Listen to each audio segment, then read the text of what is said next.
ఇప్పుడు no cost cough syrup తో 60 రూపాయల విలువ గల ఇన్హేలర్ పూర్తిగా ఉచితం. దెబ్బకి దగ్గు జలుబు మాయం. దేవాలయాల్లో అనుకోని దుర్ఘటనలు జరిగితే పరామర్శించడానికి ఒక దాడిలాగా వచ్చారని మంత్రి ఆనం మండలిలో అటాక్ చేశారు. ఆసుపత్రిలో నినాదాలతో దాడి చేశారని విమర్శించారు. పరామర్శ అనే పదం వాడటానికి అర్హత ఉందా అని ఆనం ప్రశ్నించారు.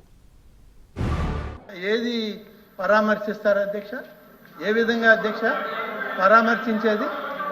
ఆ రోజు ఉదయం నుంచి సాయంత్రం వరకు కేంద్ర మంత్రులు పరామర్శించారు, ముఖ్యమంత్రి గారు పరామర్శించారు, ఉప ముఖ్యమంత్రి గారు పరామర్శించారు.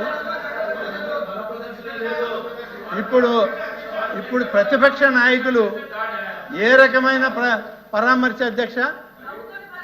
జై జగన్, జై జగన్ అనే నినాదాలతో హాస్పిటల్ని దాడి చేశారు అధ్యక్ష. ఇదే అధ్యక్ష ప్రధానమంత్రి సిగ్గుపడాలి అధ్యక్ష. పరామర్శ అనే పదం వాడడానికి అర్హత ఉందా అని అడుగుతున్నారు.